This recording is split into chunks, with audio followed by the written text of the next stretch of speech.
All right, ladies and gentlemen, boys and girls, welcome to our closing. Now, the rundown would be summary reports first, and then synthesis document, and then closing remarks. Okay.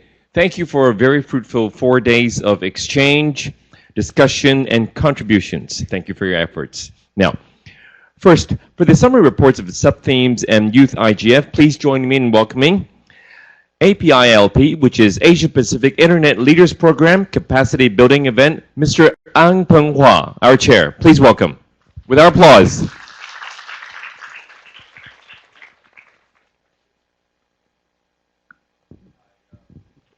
So good evening. Thank you for being here. I have a brief report, and I will keep it brief.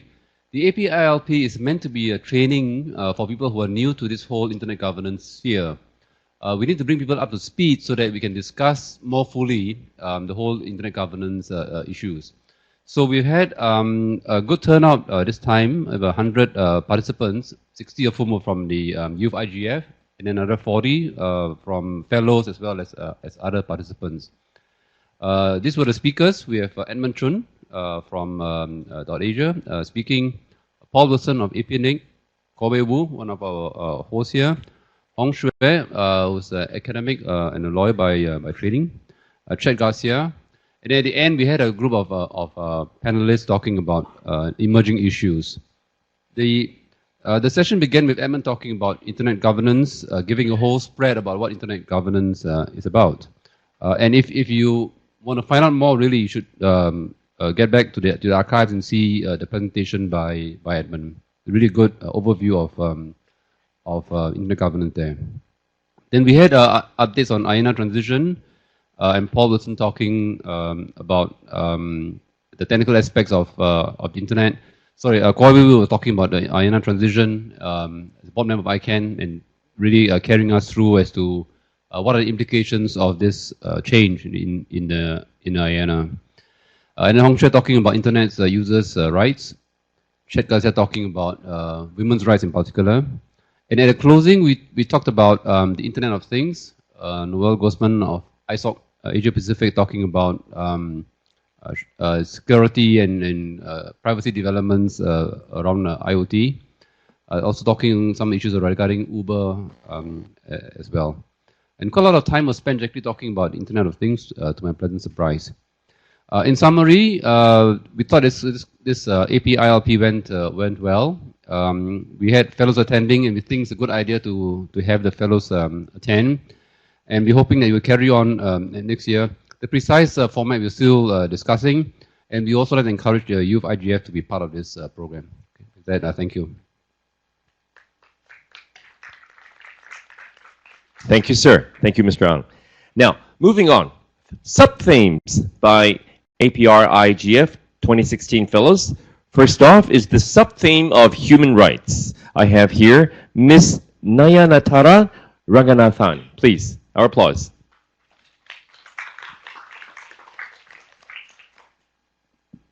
Good evening. On the human rights sub-theme, there were 8 workshops in total, and the issues that were covered ranged from privacy, surveillance, violence against women, radicalization and extremism, freedom of expression, freedom of association and assembly online, and the right to be forgotten. Some of the key issues that were raised across the sessions were, first, that human rights are quite indispensable to conversations about the internet. And beyond very obviously relevant rights like freedom of association and freedom of expression online and the right to privacy, a whole range of other rights like the right to health and the right to work are also at stake. And this was illustrated by the global trend of network shutdowns not being, network shutdowns leading to affecting your right to work and right to health and right to essential services. The other thing that came out strongly was that the internet has become a space that replicates and enables the same kinds of discriminations that were present before the internet came along, and that the gender lens is really useful in this respect. It also came out that it was important to examine how rights disproportionately affect certain marginalized groups of people, and there was an emphasis that there continues to be a large gap in the access of women to the internet in relation to men. And when we talk about meaningful access to the internet, it is imperative that online behaviors change, but also that it must be supplemented with a broader conversation about discrimination more generally against women.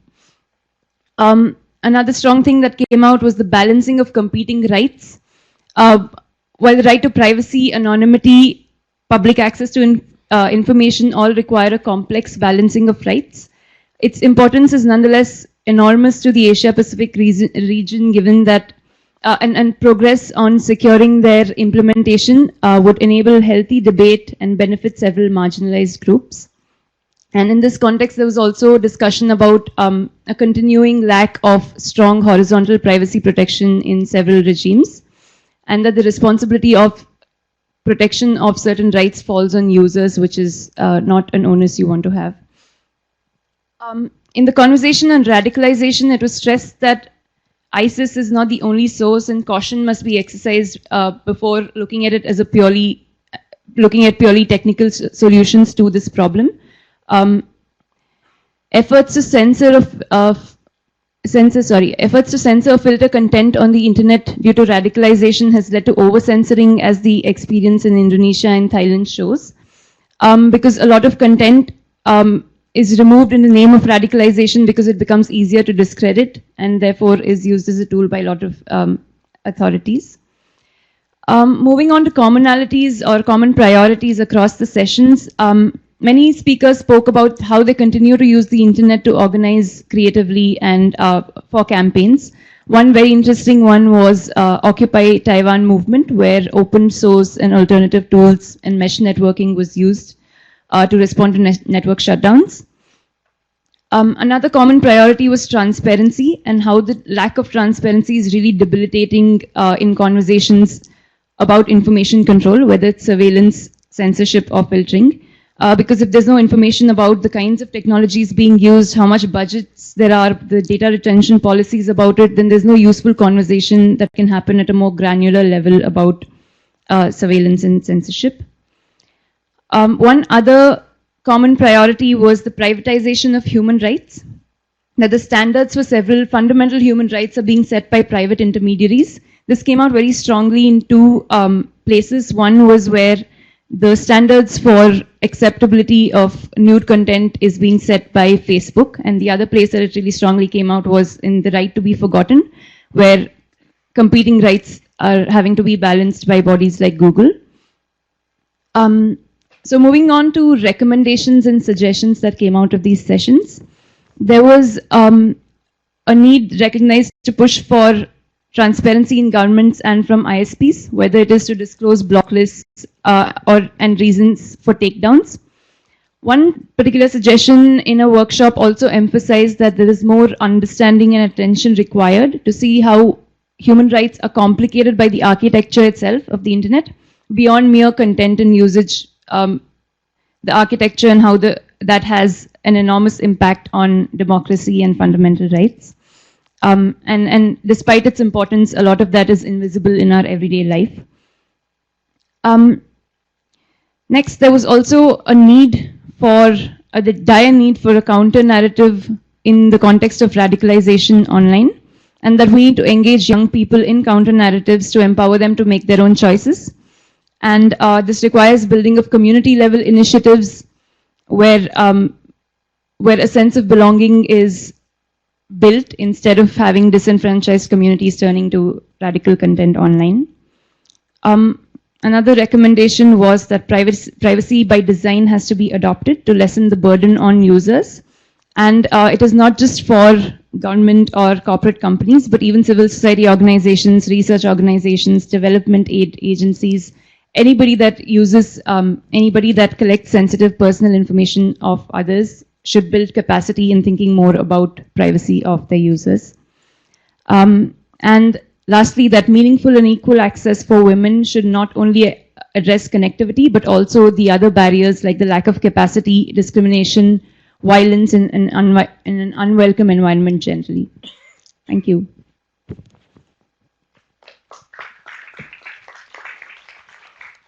Okay, thank you for the sub-theme on human rights. Nayana Tara, thank you very much. Moving on, our next sub-theme is on the issue of cyber connectivity. Please join me in welcoming Mr. Saeed Zazai. Our applause. We had 4 different workshops under the theme of cyber connectivity, covering the Asia-Pacific region, and a number of national cases and examples were shared throughout those different sessions. To name those sessions, we had one on disaster and disabilities in terms of crisis and management, overcoming challenges in APAC outreach and participation in the new internet era. We had a session on promoting alternative access models at the last mile.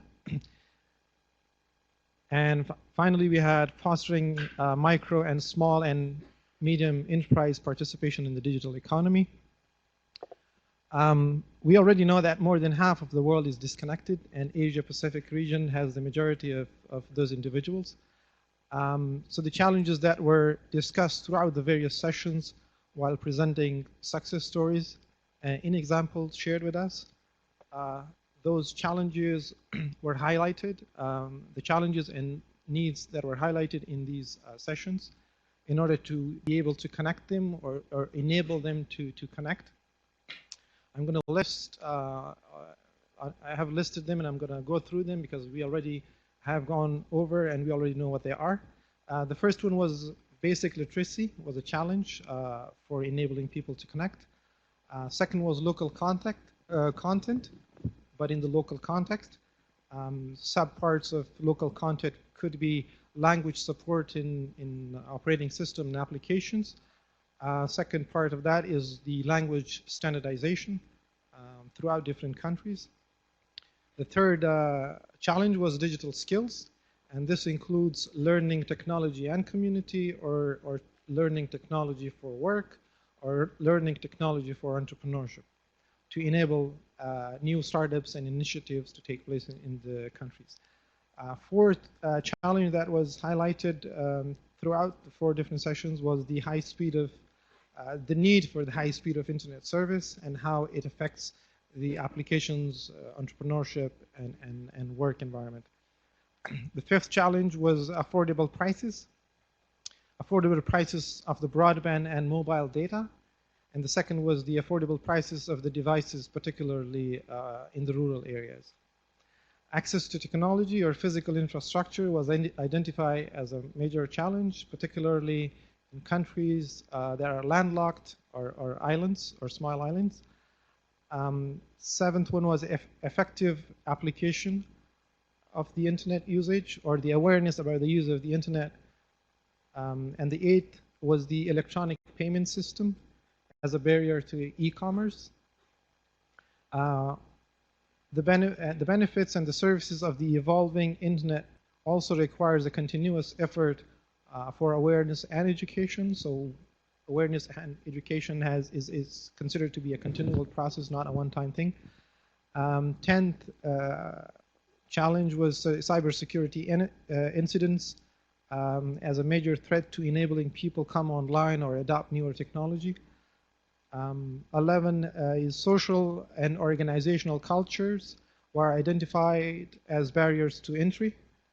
12 is legal framework. It includes privacy and data protection laws, cybersecurity laws, and electronic transaction laws. And the final challenge that we identified was the regulatory framework and the skills required with framework development and deployment. Thank you. Okay, thank you, Mr. Zazai. Thank you. That was the sub-theme of cyber connectivity. Moving on, our third sub-theme is on the impact of international agreements and policies, the future of IANA transition universality. Let us welcome Mr. Zakir Syed. Thank you, Zakir, for the record. We had the 3 sub-themes, one being universality, the second was the future impact of IANA transition, and the third was impact of international agreements and policies. Based on those 3 sub-themes, we had 6 different workshops. I'll be going through each one of them one by one. The one that this evening, the third day we actually attended was cybersecurity and the Internet of Things. Is privacy dead? There was a very interesting debate among the speakers, and a very good input came from the audiences as well. The speakers actually discussed the evolving landscape of Internet of Things across the globe in terms of technologies, in terms of access, and in terms of, from different angles, the technical aspect as well as the legal aspects as well, and what exactly it brings for the future of masses that are going to be connected to the internet, which in other words is the next billion internet users. So the good thing was there were very intelligent comments coming in from the audience in this session, and the experts, the speakers gave a very comprehensive position of IoT and how exactly is it related to privacy? Is it a threat or it's an opportunity? So they debated this, and they came up with the conclusion that it obviously is an opportunity. And they also discussed the point about how exactly they look at IoT or the internet by 2020. So I mean, all of the speakers were very optimistic in terms of IoT, provided that the legal community and the technical community work side by side to be able to come up with certain principles that actually enable the environment to be sustainable. And the second workshop was domain name industry as a new revenue stream for service providers in Asia Pacific. Again, there was under the sub-theme universality. We very comprehensively covered different aspects of the domain name industry in light of the potential that it brings for the service providers, for entrepreneurs, for startups within the region, and the business potential actually. I mean, we had a speaker explaining the IDN, internationalized domain name, which actually enables the end users to register a domain name in their localized languages, for example, in Arabic script or Chinese script or Cyrillic script, instead of the very traditional English language domain names. So we had a very comprehensive look of the IDN program that was recently introduced by ICANN. Then we saw the new GTLDs and the progress that is happening within the new GTLD landscape. We also noticed that there were around 325 million domain names, and a good number of them is actually, acquired within the past couple of quarters, and that's because that actually links it to the success of new GTLDs and the IDNs, because the 325 million domain names actually consist of the IDNs and the CCTLDs and the other domain names as well. The good point was that there was a sort of an interesting discussion between the panel on the issue of innovation. I mean, some of the speakers, one of the speaker actually put these questions of whether there is any, the IDN and the new GTLDs actually brings in some innovation or not. And we had the other half of the speakers commenting on it, and they actually gave some very good examples of it. We also saw .Asia organizations, the very good statistics and numbers, and how exactly is it performing.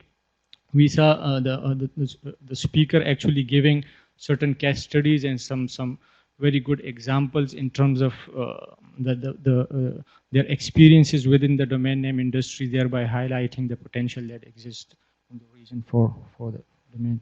Then the next one was IPv6 in the Asia Pacific region, again related to universality. In this, we actually saw the state of IPv6 within the Asia Pacific community. We saw speakers highlighting the state of IPv6 in India, in Japan, in South Korea, in Thailand, and then generally about the entire Asia Pacific region. There were some concerns, but countries like, for example, India, they are coming up with very good plans. We came to know in terms of broadband and IPv6 regulations and policies and stuff.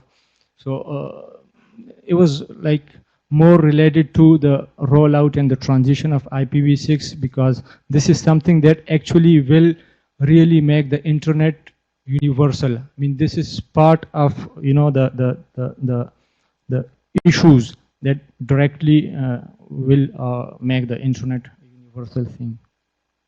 We had another workshop that was internationalized domain names and implications for the next billion. As I discussed, this was partly discussed in the other workshop as well.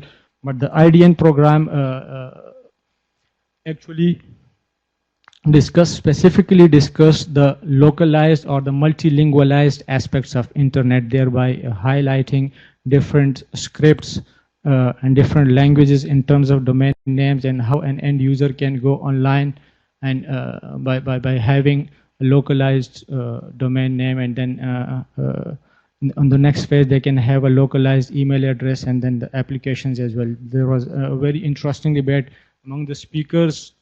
An interesting point during the debate was that when a speaker actually discussed that international domain IDNs actually will really make the internet universal in terms of, for example, there are people who actually have got access to internet, but they are not in a position to use it. For example, somebody might be having internet connectivity, computer, and all the resources that are required, but they might not understand the language that is there. So this IDN program in terms is actually connecting the already connected 4 billion. It is actually connecting them more strongly, or sort of reconnecting them instead of connecting the next billion. So we saw the different aspects of IDN programs. Then the next one was out of smoke and mirrors, how will a multi-participation model be sustained after transition? Again, a very important topic in the global internet governance debate these days. This actually was all about the IANA transition process and the multi-stakeholder model that is being followed throughout this IANA transition process. I mean, the audience were told that how exactly the IANA transition started, what was the background behind this, the US government actually announcement, and then the history of the transition and how exactly it started, then using a completely bottom-up and multi-stakeholder approach, how they convened the communities and constituencies within the ICANN structures to be able to have the proposal which the US government had asked for, which at the same time had to stick to the 4 principles of security, stability, resiliency of the internet, openness of the internet, and at the same time the proposal should not propose something that gives the control of the internet in the hands of some government or stuff like that. So I mean, the overall comprehensive overview of the IANA transition process was shared with the audiences. Then we also came to know during the workshop that the first phase, there was the proposal submission that is already complete. Proposal is already with the US government. It is being evaluated, and very soon they will announce the decision about it. But the NTIA had already announced that the proposal actually adheres to the principle which they had laid before the transition. What currently, in terms of IANA transition, what exactly is going on is the accountability process, how exactly ICANN as an organization can be accountable to the communities and to the multi-stakeholder community actually. There was something that was discussed, and the speakers and from the comments we came to know that the overall community is sort of very optimistic about the transition process. An interesting point in this workshop was that one of the audience, Leonard, he actually very quickly gave a quick background to the youth who didn't actually had a background overview of IANA transition. He sort of explained this IANA transition within sort of 3 minutes for them, which actually enabled the youth what exactly is this discussion all about. So I mean, they were so generous of Leonid, and and I'm coming to the final one. There was the future of internet rulemaking through trade agreements. Again, the topic that came under the sub-theme of impact of international agreements and policies. In this different, business, the trade agreements in terms of the future of internet were discussed and debated among the speakers, and they actually highlighted certain specific agreements and treaties in terms of the future of internet that actually needs to be debated, and that the future internet actually demands us, the communities and the different stakeholders across the globe, to come up with some sustainable internet business model, so as to make it a truly global, one single and sustainable internet. So there was a brief overview from my end. Thank you. Thank you very much. Thank you. Our next sub-theme is on security. Please welcome Mr. Rohana Pidiyaguru. Our applause, please. Thank you. Very good afternoon. This is actually a summary report on the security-related topics that we discussed in the past few days. Here, I would like to introduce the team members of my group. Chester Soong is from Hong Kong. He was our buddy. And Babura Marial from Nepal. And Mubashir from Pakistan. And myself.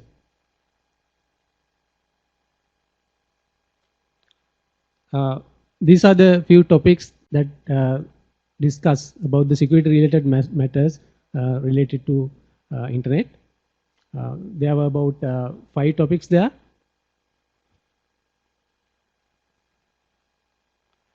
From the information that we grabbed from these discussions, these are the current situation, and most of the people who use mobile phones are having smartphones. So now trend is moving to the smartphones, and most of the internet contents of the Asian Pacific region are not generated inside the Asia Pacific region, but from overseas, from USA and other Western countries. And online surveillance activities are going on. So we know there are a lot of things that's happening due to surveillance. So in the security discussions, we discuss what kind of surveillance activities were going on and what are the things that we can do as a collective effort. And Internet of Things is evolving. In future, there may be so many devices connected to the internet. And the above concrete to an emerging threat to a cybersecurity. So we have to consider all of these things, which will give an impact to the cybersecurity in future.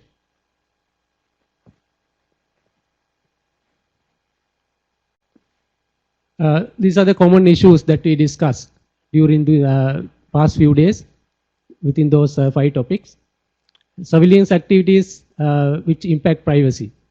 And most of you know that if there is any surveillance activity, either by the government or any other private party, that will impact our security or privacy.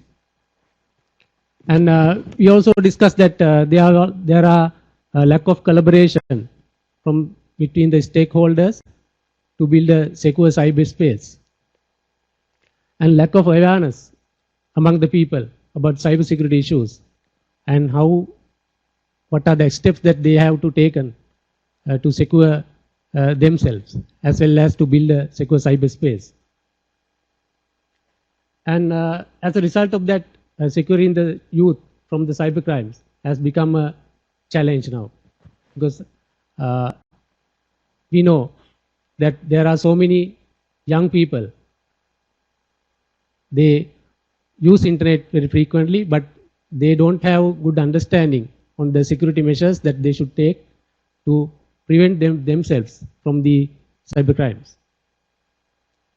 And regulating the content, internet content, maybe illegal and harmful content, before they reach the people. It was very difficult to regulate, maybe from the ISP side, or in some part of the in some countries they have regulatory authorities to do the content filtering or censorship or block the harmful content. There are a lot of technical and non-technical issues and barriers to regulate the content in effective manner.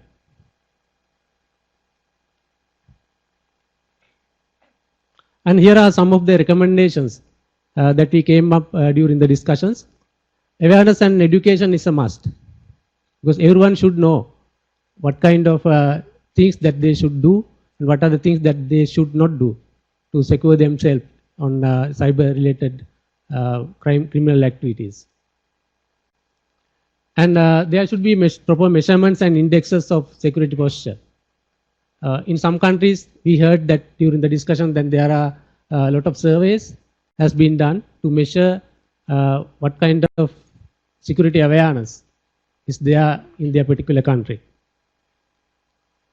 And legislations and policies is a must.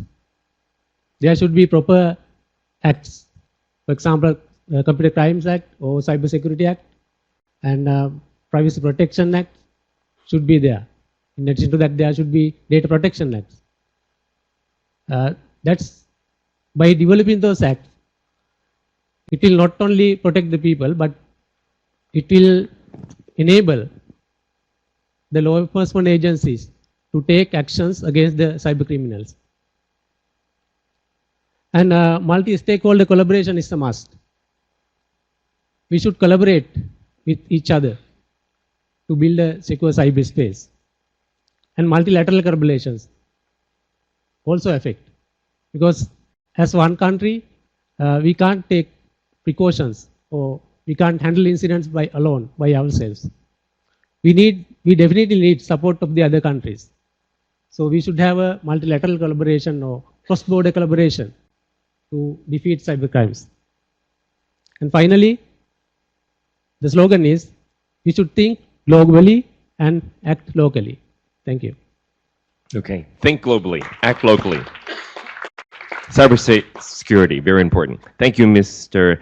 Piraguru. Now, moving on, our next sub-theme is multi-stakeholder, others, internet governance in general. Please welcome Ms. Shita Laxmi. Our applause.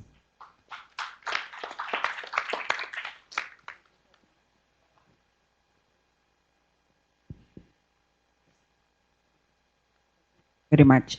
I'm speaking on behalf of three rapporteurs, Satish Babu, Nika Dumlo, and myself. Our body is Ms. Maureen Hilliard.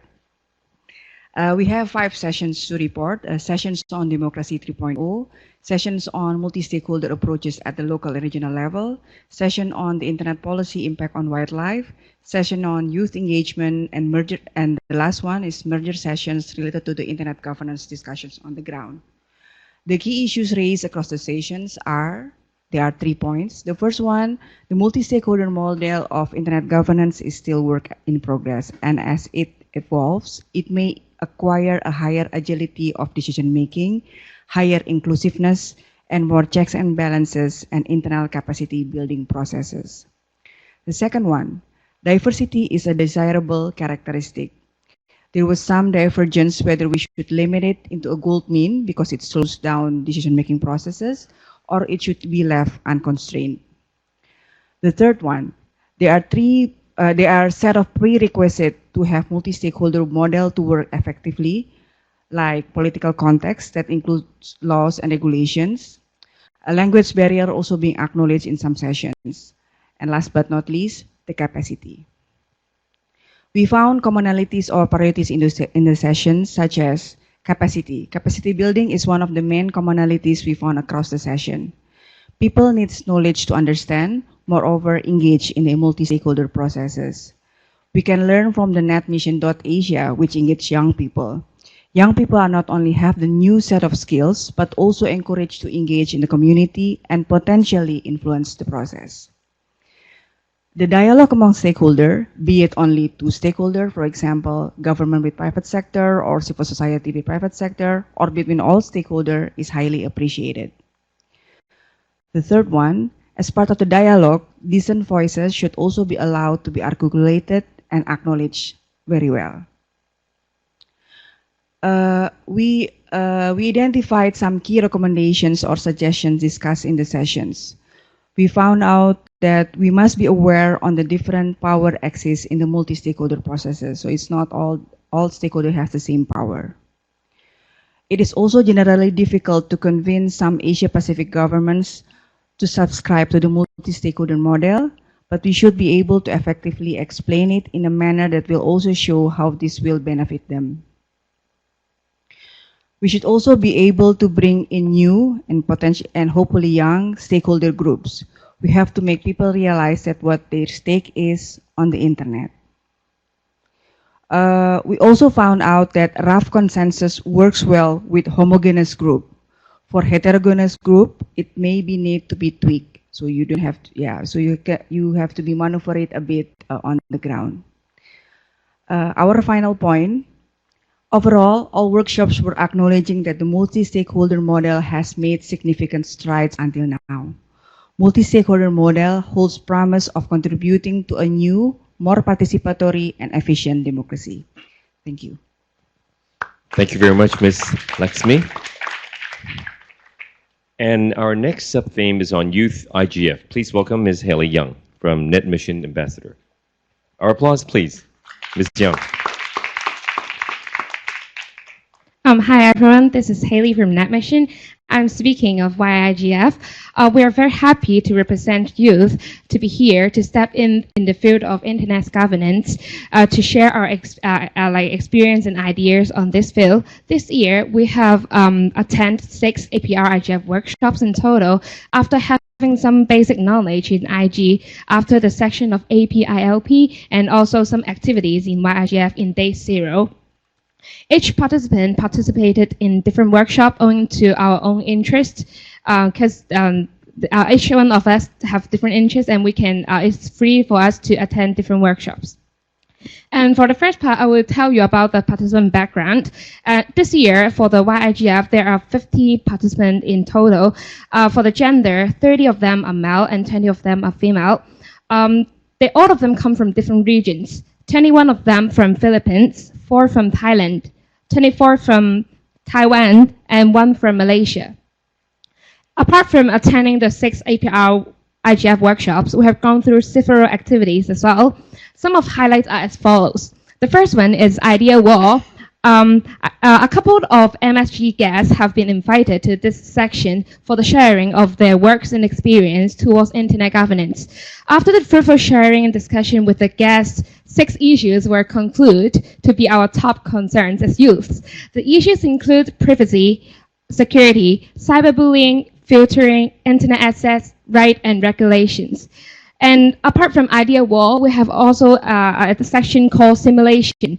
Participants engage in a simulation game in this section. They act as a representative from different companies, MNC, to make alliances with other companies to bid for a project about improving the internet backbone in India.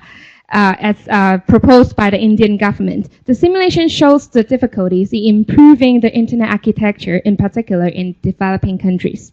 The participants engage actively in the simulation and make the bid to an end while understanding the difficulties in making a better internet environments. Here comes the most important part for our YIGF, which is the role play discussion.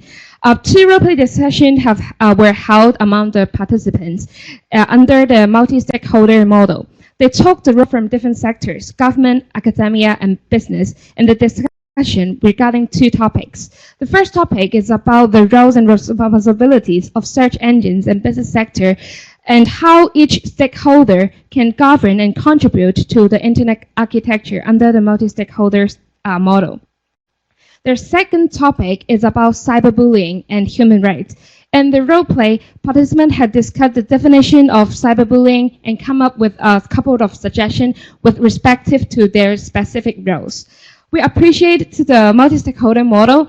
The role play allows us to experience and understand the model more to get prepared for the future discussion. Moreover, we would like to see more youth get engaged in the field of IG. Apart from that, we have discussion to prepare of the issue of wildlife protection. As today is the Global Tiger Day, we come up with some suggestion on how youth can really help in to use IT to improve the wildlife environment. For example, like creating a trend like Angry Bird and Ice Breaking Challenge to help to raise the awareness in form of game and video to protect the environment. And finally, which is the most important thing, is suggestion towards initiative.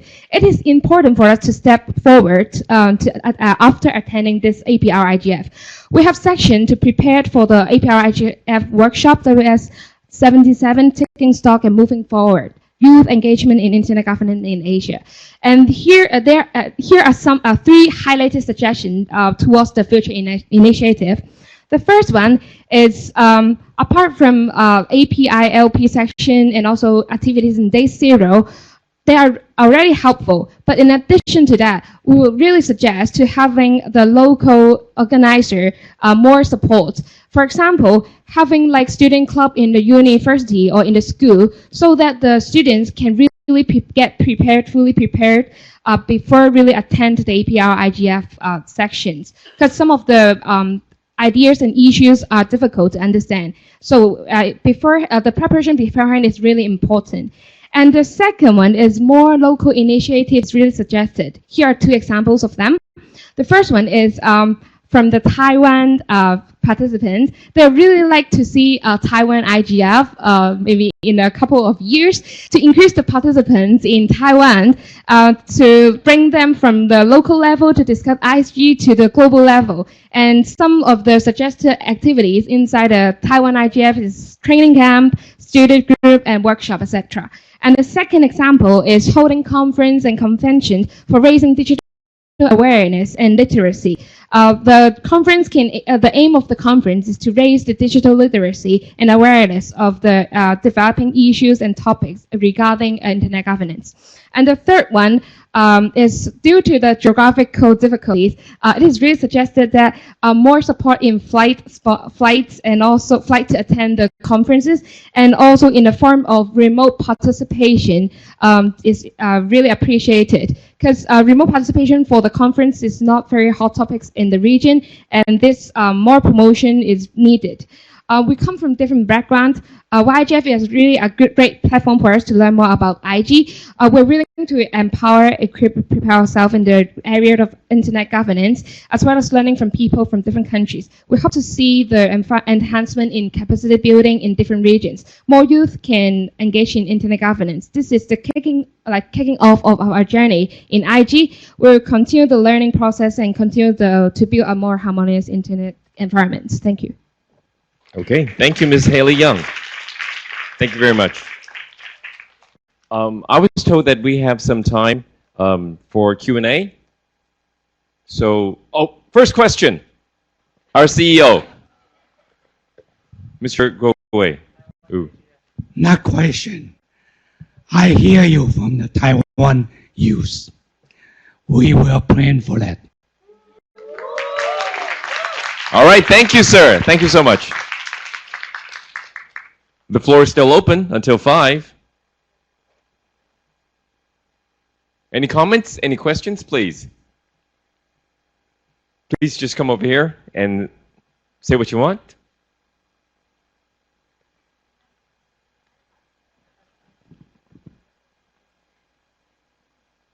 Please. It's not a question, but since, we're sort of like acknowledging, I also want to acknowledge the participation here of women human rights defenders. We APC partnered with about 20 women's human rights defenders, and we had 2 days of meetings before the APrIGF, and you can see how much that meant in terms of participation and gender balance in APrIGF. Thank you. Okay, so even though the mic stand is here, the floor is open, okay? Also for people over there. You could also come over here if you want. Oh, right. Yes, please, sir. Be careful. Well, I've got a special... No, it's not Putin. It's not yet. Not yet. I'm bolder than him and taller, much taller, believe me. Anyway, so I got a special message to the young people, because this is my second Asia-Pacific Regional IGF. And I must say that, I must admit that we're doing much better, I mean, youth-wise. Well, first of all, there are many of you here in the room. And, you know, last time it was like clear separation. I mean, young people were just by themselves in Macau, while we were just, you know, doing our own business. So there was no connection between us. And this time, I'm very happy. I was very happy to see many young people in the room for this or that session. That was really great. And I think that not only it's you who are learning something, hopefully, from us, but also we try to learn something from you. And I think that the most important lesson we got this time is that we still tend to talk to each other, you know, mostly. I'm sorry for that. I do apologize. But we were doing better because at times we just dropped all these acronyms. We dropped what I call that birdie language. And we try to make it understandable and digestible for you, to break it down to every detail so that you could just capture what is going on in this very vibrant environment and in this great community. So I think that for next IGF, we will come fully armed, and there will be a complete ban on the use of acronyms. And if someone would try to address the adult audience, so that person would be penalized or probably ostracized, at least for 2 IGFs, you know, just no way for that person. Yeah, I said IGF.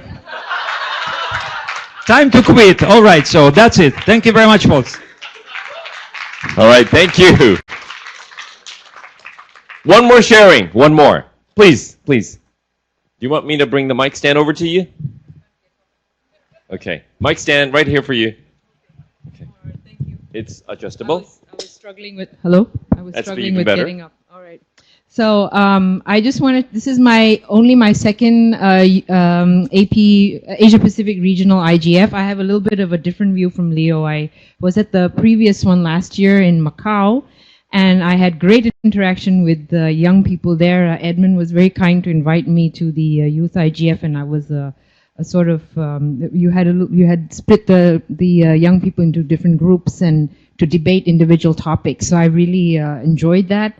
I didn't do that this year, but I also had great interaction with some of the young participants in this year's participants from this year's youth IGF. So I just want to say one thing. I want to thank you for inspiring me. You really have inspired me. Inspired me to try to do my job better in ICANN. Inspired me to work harder. To increase engagement with Asia Pacific. I think we have come a long way in terms of ensuring Asian voices are heard, but we have a long way further to go, a much longer way to go. So I want to thank you for inspiring me to continue on this journey. Thank you. Thank you. Thank you so much. Thank you for your sharing. Okay. Now, moving on, ladies and gentlemen, boys and girls, since this is document presentation, please join me in welcoming Jennifer Chong. Jennifer, your mic, do you want to do it over here? Okay. Here's your mic. You got a laptop? Maybe you want to do it sitting down. Okay. Welcome, Jennifer. Once again, our applause.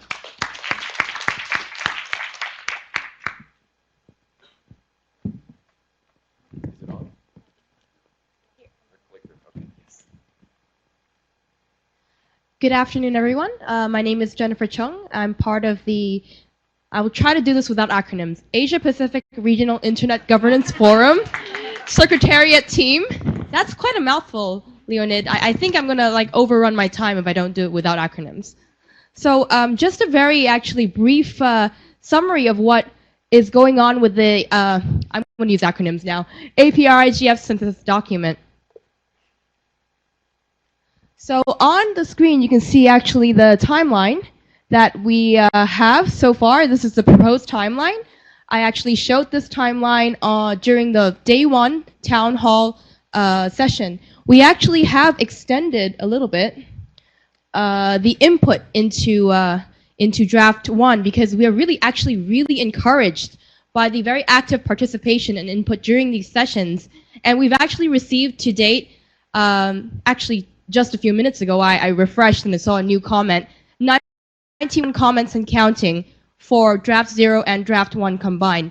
And this surpassed the total number of comments across all the versions from last year's document. So applause for you guys that you are actually actively participating and inputting into this document. So we don't want to stop the continuous flow of this input, particularly reflecting the very fruitful discussions we've had during the past few days, as we've heard from our rapporteurs. So when you're traveling back home the next few days, writing workshop reports and reflecting on everything that has been discussed here, maybe you'll have some time to formulate these ideas into some concrete text and input. So we actually really want to call attention into input into the IGF intersessional work. Now these are the 9 guiding questions that are on the commenting platform on the URL you see there in the synthesis document. So it's paragraph 16 to 24, the 9 guiding questions, and this is input into the intersessional work on the policy options for connecting and enabling the next billion phase 2. Now this is actually particularly important, especially for our region, as many of the next billion coming online will be from the Asia Pacific region. And I'm actually really going to echo what Asha just said. We want to hear Asian voices. We want to continue to have people input and make our issues that are really pertinent to everyone here in this region heard, so we can actually input this into the global IGF this December in Guadalajara, Mexico. So brief and short, and I'd like to open the floor for any general comments on the synthesis document or just the process of what you've seen. I can go right back to the timeline so people can take a look.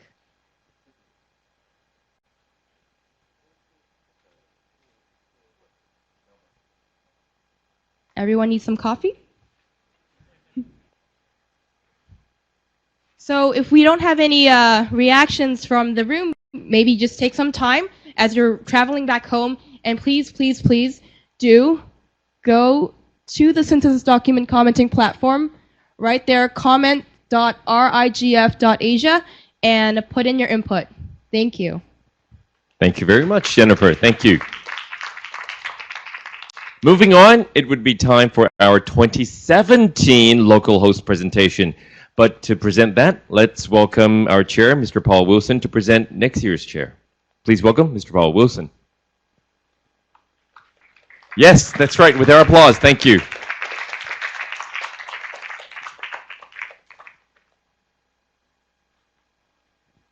G'day, sir. Next one's in Melbourne. G'day. Now that's a hint. One of the functions of the multi-stakeholder steering group is to perform the important task of selecting the next APrIGF. So we take that pretty seriously. There's an open call for proposals, and anyone who's interested in proposing to hold the APrIGF, if they're as brave as Kuo Wei Wu and his predecessors, then they can put together a proposal, answer a lot of detailed questions about how exactly they're going to fulfill all the requirements of the APrIGF.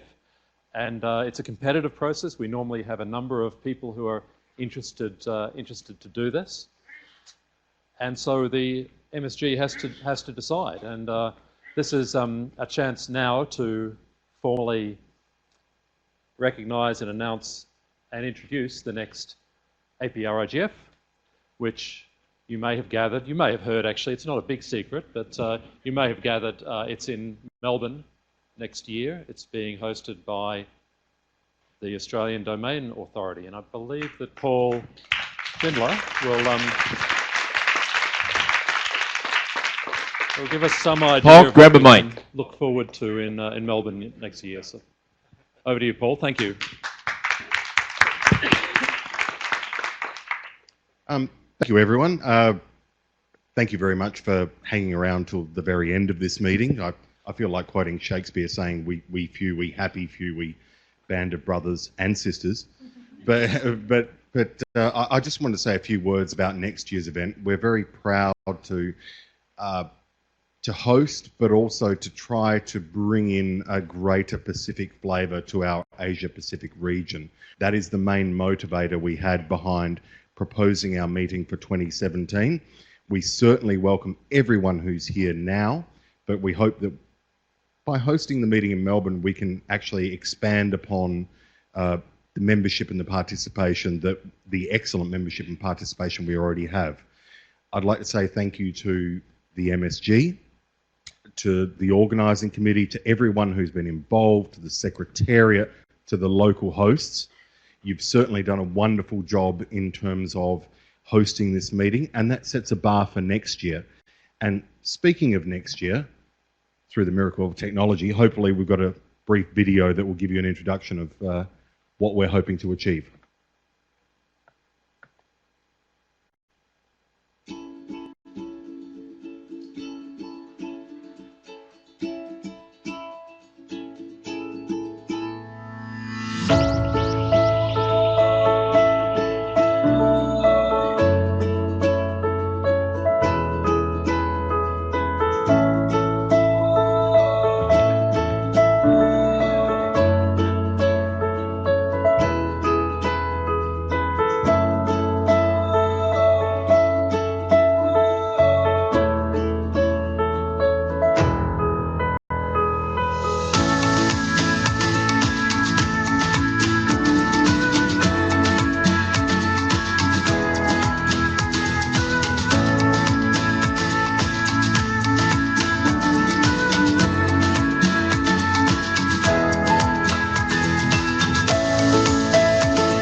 I hate Melbourne. It's a terrible place to live. That's why I don't live there. But aside from the broad tourism aspect of the video, we certainly hope that everyone can make it down, enjoy the experience while you're there. We have tried, we're expecting to schedule it, we're trying to schedule it before the regional ICAM meeting, but that's to be determined. It did say October 2017. But we hope that all of you can come down, enjoy, and we greatly appreciate to have you in Australia. Thank you. Thank you, Paul. Thank you for your invitation.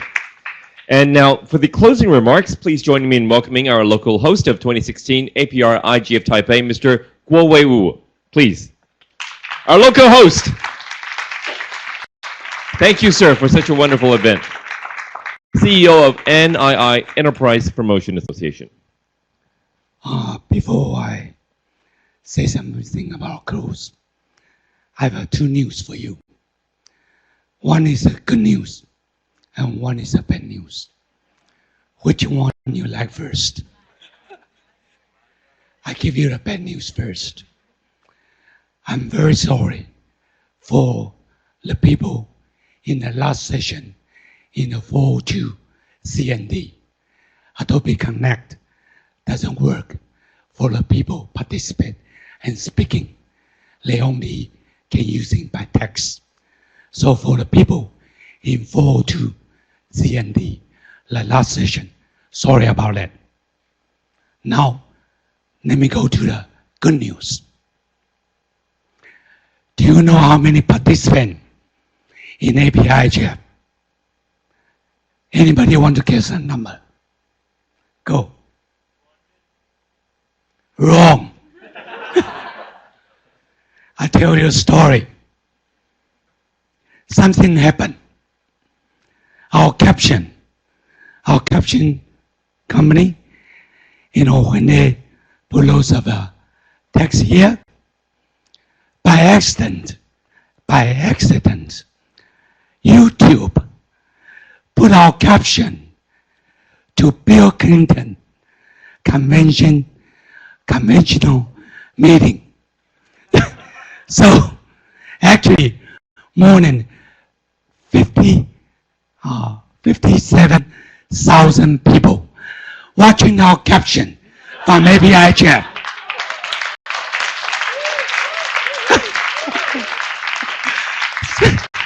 So we actually have 57,000 participants.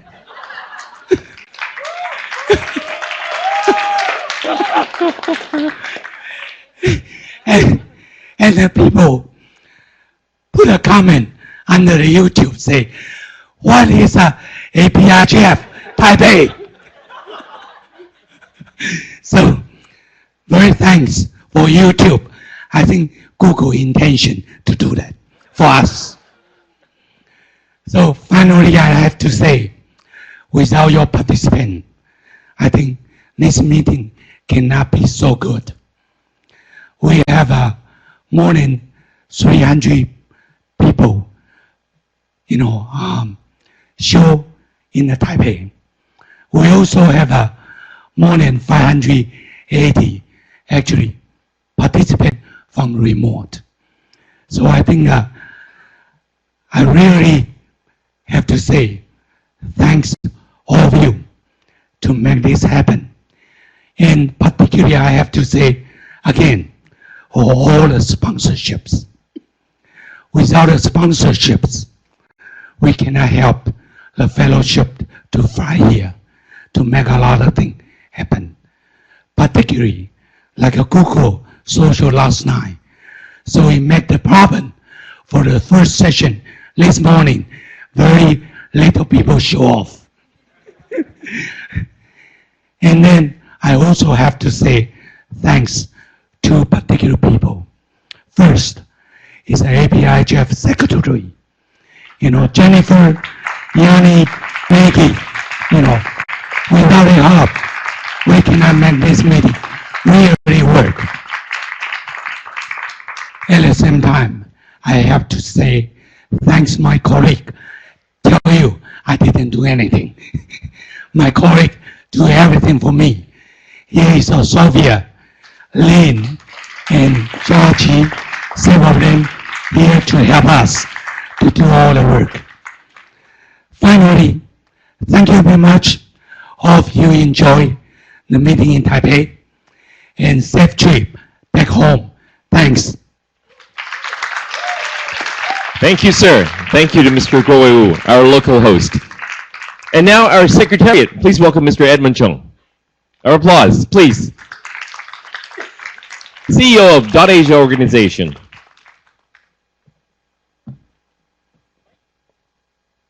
Hello. Yeah. Thank you, and thank you Guo Wei, first of all, for thanking our team. And I will start by also thanking the gracious host from the NI, EPA, and of course the Ministry of Transportation and Communications as well. Guo Wei, you said you did nothing, so I decided not to thank you. But we'll definitely thank Sophie, Sean, Yumin, and the local host team, including Guo Wei. Please give a round of applause again. .Asia, we continue to be proud to serve as a secretariat for the APrIGF, and we continue to be committed to continue to serve. And one of the things that we're quite excited about is the expansion, hopefully really at one point to the tens of thousands, but at least this year we've received close to 100 workshop proposals, and with the work from the Secretariat and also the multi-stakeholder steering group, we're able to pull together 45 of them into 30 sessions that you have participated in here, along with the plenaries and the strengthened synthesis document development process. That, I think, is one of the things that is very exciting for me. Again, from the Asia Pacific region, a pioneering effort from a regional IGF initiative. And of course, speaking about pioneering efforts, the Youth IGF stream that continues to be part of the APrIGF. This is something that we started alongside APrIGF 7 years ago. And this is also a third time that APILP is happening together with APrIGF. I hope that this will further be integrated into our work as we move forward. And we also heard some pre-events that happened, women human rights defenders that are bringing more people to come participate at APrIGF. So I think as over the last year, we're excited to see a continued strengthening of the participation and discussion in the MSG. Last year, we introduced some election procedures on top of the operating principles that sets thresholds for participation, for voting eligibility, and we're going through elections process as well. On top of the biweekly MSG calls, we have the program committee, the fellowship committee that was formed, election committee that was formed. So these are some of the important milestones that we have reached in the last couple of years. So one of the things I want to remind everyone as you think about how the event went, we are going to send you, we are going to spam you with a little bit of feedback email. Please do take a little bit of time to give us the feedback so that next year and the years ahead we can improve on our work here.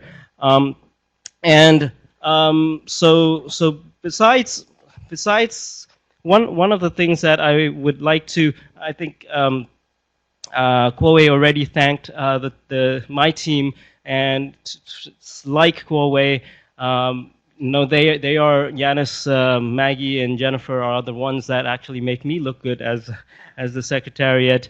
But more and very importantly, David and the NetMission team that brought you the YIGF. Please join me in a round of applause for them.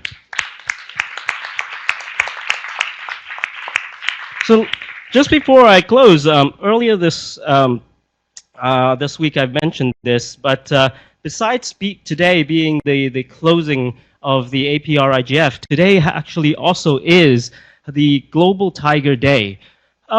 If you have joined my session earlier today, you would realize why tigers have anything to do with internet governance. So I won't say too much. But earlier this week, we also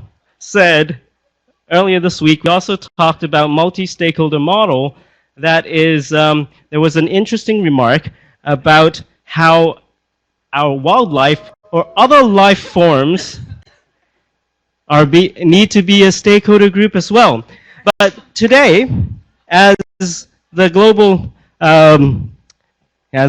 Tiger Day, we are actually, hi Aji, and this is Aji Tora, our latest staff member, who is a tiger but also born from the internet. In fact, born from the internet when Wi-Fi was lit up by Mahabir Pun here, also in Nepal.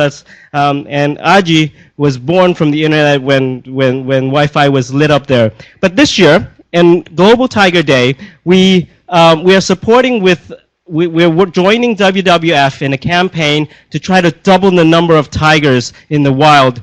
You may know that tigers are becoming extinct, but one of the things you don't know is that the internet is fast becoming the #1 threat to tigers in the wildlife because of illegal wildlife trade online. So please join me in a 2 thumbs up campaign. I'm going to try to get a selfie with everyone, and just 2 thumbs up, and I guess say raw for when I say 1, 2, 3. How do I do the selfie? I'm not good at selfie, so I'm actually not selfieing, but I'm asking. You should join us. And also, I would like to ask Mike from the Global Tiger Initiative, from the head of Global Tiger Initiative from WWF. And I don't know if Joyce is still here with us from traffic, to join me up front for a 2 thumbs up photo Thank you everyone for hope you would help join us. And are we ready? Okay, rehearsal. 2 thumbs up. Yes.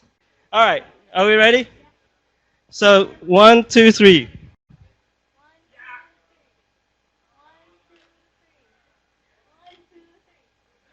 And we should do a raw, right? Are we ready for a raw?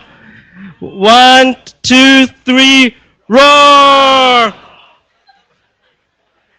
Thank you everyone for joining me, and thank you. Thank you, Edmund, Mr. Edmund Chung, and thank you, Tiger. I still have a small comment for that. I miss to say thank you for another 2 important party.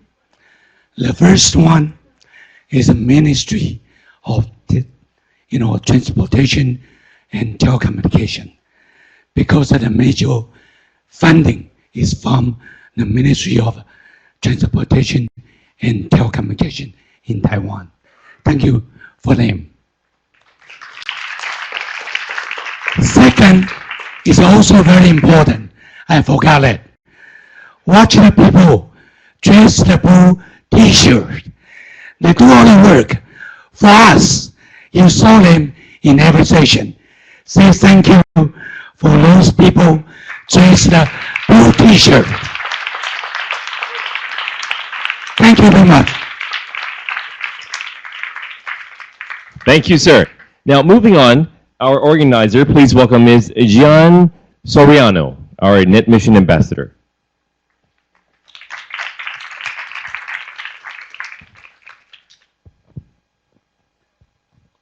Hello. Okay, so good afternoon, everyone. My name is Gian. I'm a Net Mission Ambassador and also the organizer of the YIGF camp in Macau, and also this year. So being the organizer for 2 consecutive years, I have seen the change and developments of YIGF in such a short time. So as you know, YIGF is the Internet Governance Forum that is organized by Net Mission. We aim to provide a platform for youth to express and interchange their own ideas, thoughts, and opinions on Internet governance freely.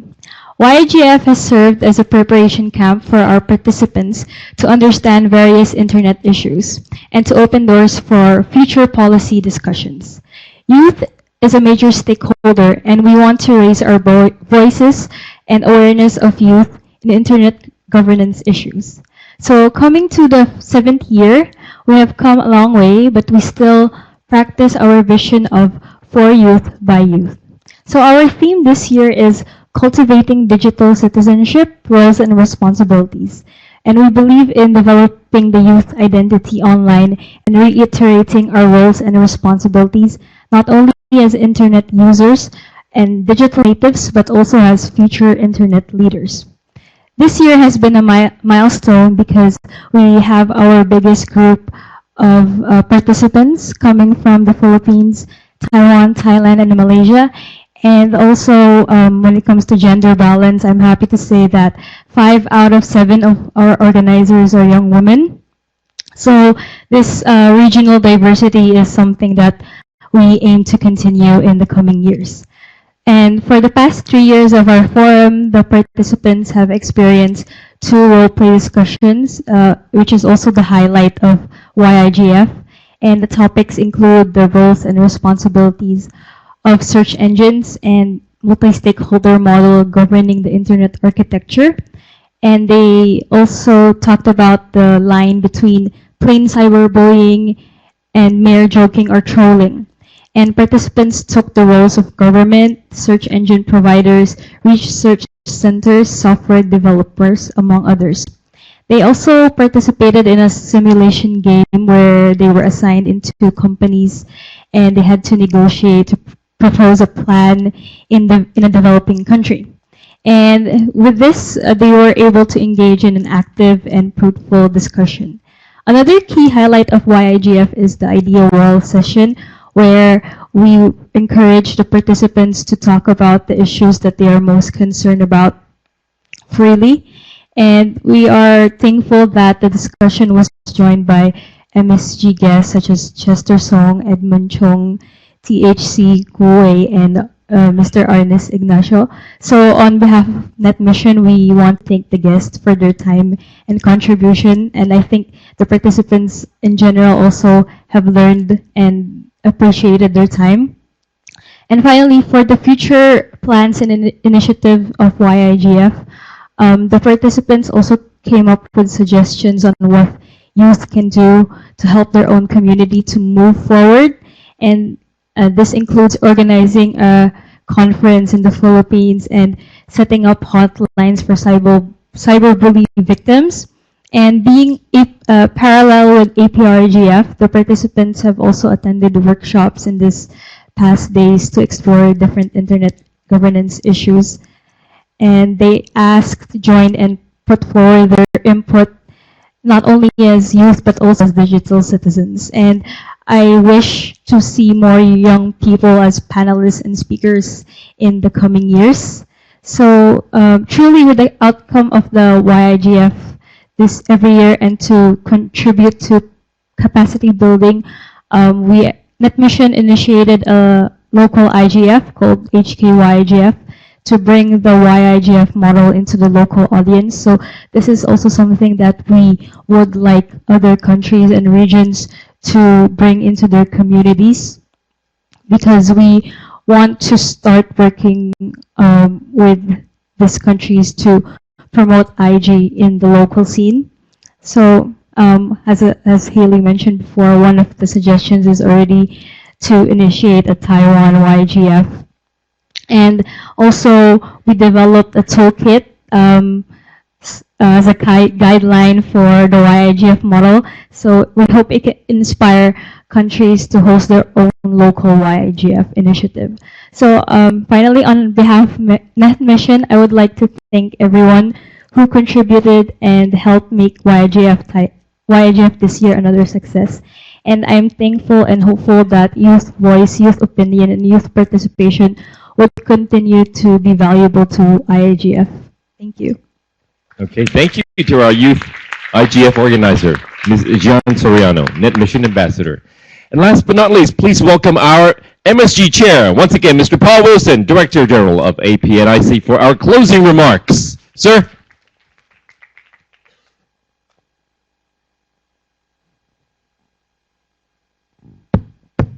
Thank you very much.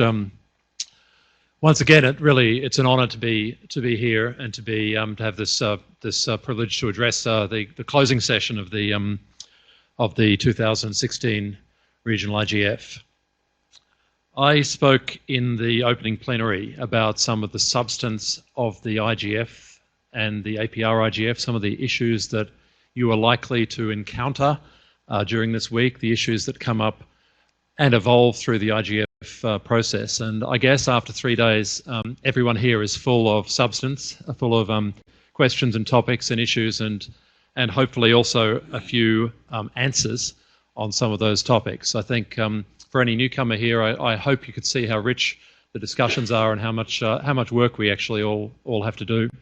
I didn't say too much at the opening about what is the purpose of all of this this discussion, and I think it's worth dwelling a little bit on that before we leave.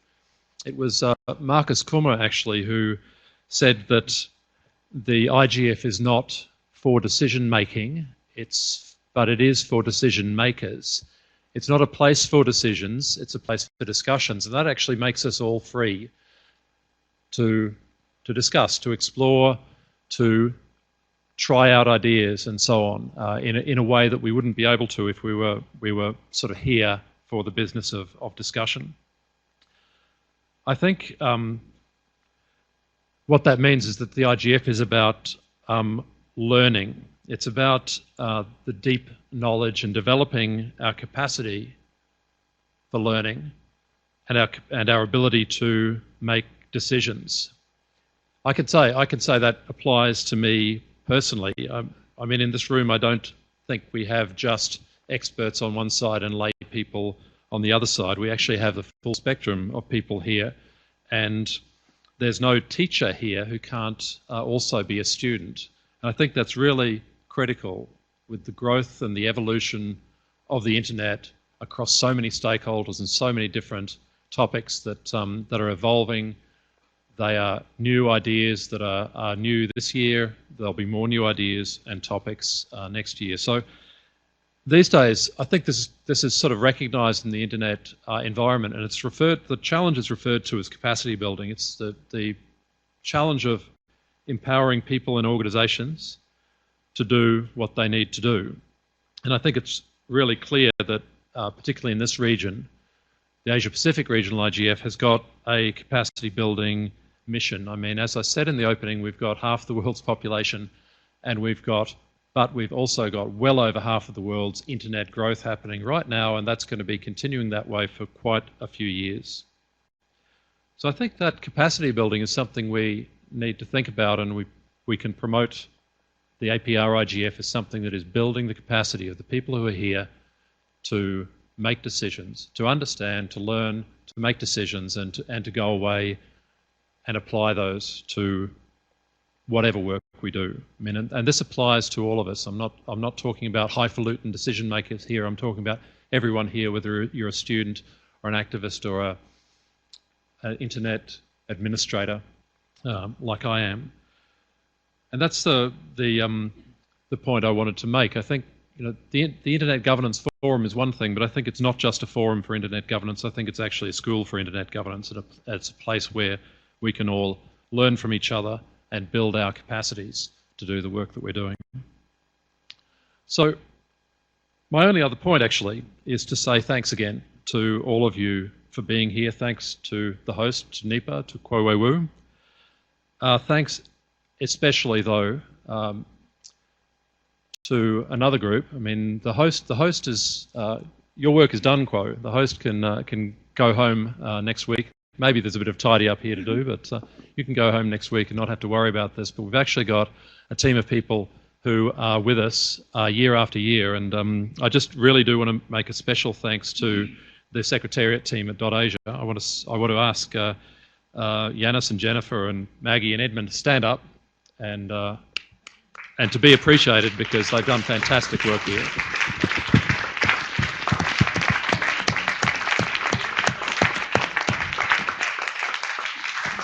Yanis. So that's it. Thanks again, and safe travels home, everyone. Thanks. Thank you to our MSG Chair, Mr. Paul Wilson. Thank you.